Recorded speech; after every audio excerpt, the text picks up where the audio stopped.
Hey folks, it's Spitz from Digital Pharma East in Philly 2012, and it's my pleasure to have at Mr. Pug 94, one of my favorite tweeter personalities himself, Brian Shields from UpTempo, and he's doing some interesting work in social engagement for physicians. Is that right? And patients also? Right now I'm specializing in the optometric industry, working with optometrists, helping them utilize social media to best reach their patients. The other thing that I do is I manage a site on Scoopit, or the URL is koqui.net, K-O-Q-U-I.net, and actually I curate information on biomarkers and personalized medicine, and I just do that to support the community. But on the professional side, I've got a social media consultancy for optometrists. The ophthalmic space is kind of interesting. You've got a neat mix of medical device, everything from lens implants to the like.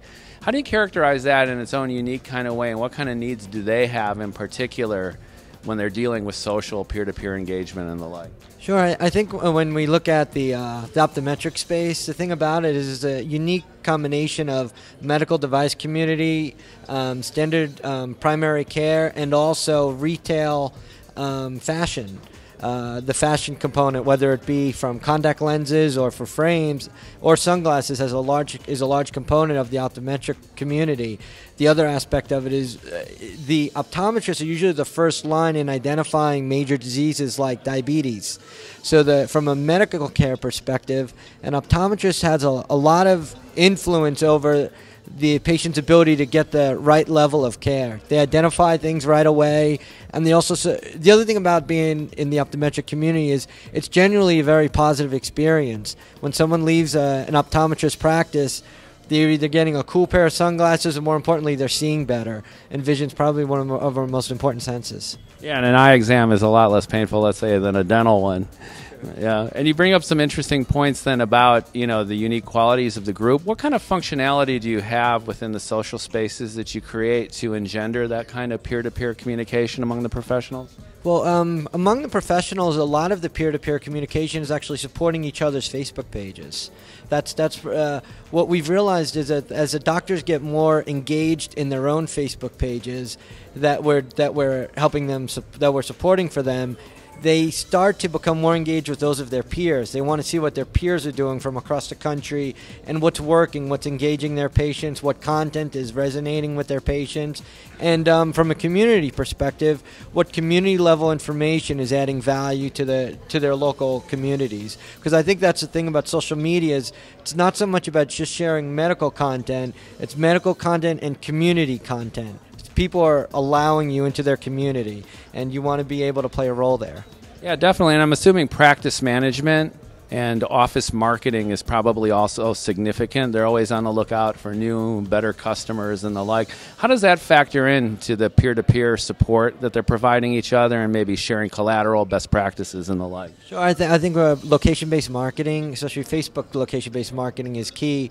Check-in deals, ways to engage the patients at the point of sale or point of care in the optometric community is important. How are practices using check-in deals, Facebook offers, just learning how to utilize the different tools in the social media space is so important. And as they share the best practices with each other, you actually get a lot more confidence in the utilization of these tools and the ability to try something new.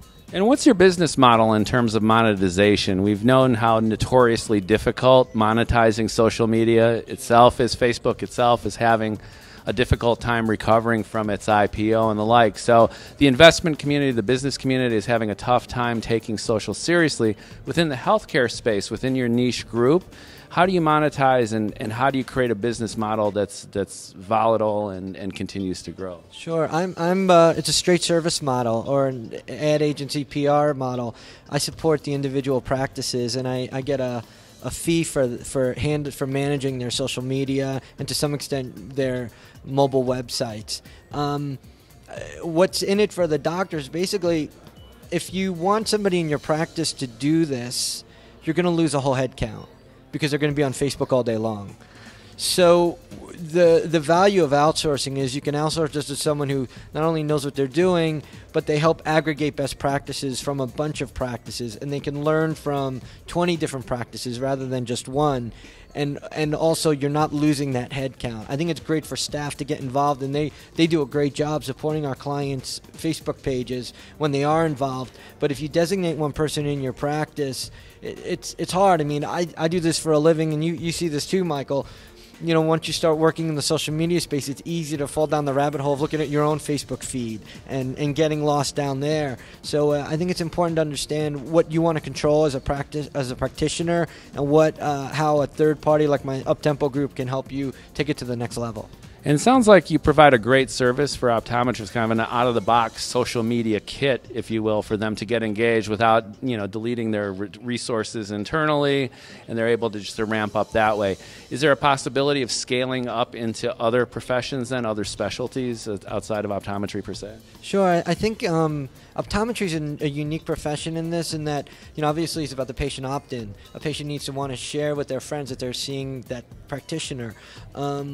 For other specialties, it's not that easy to get that opt-in. So optometry, possibly dentistry. Optometry is one that I know, and it's large enough, and it's actually for those folks who are not involved in optometry, it's a group of a lot of fun people. Most optometrists are entrepreneurs, and at the same time, they're healthcare practitioners adding a key value to their community.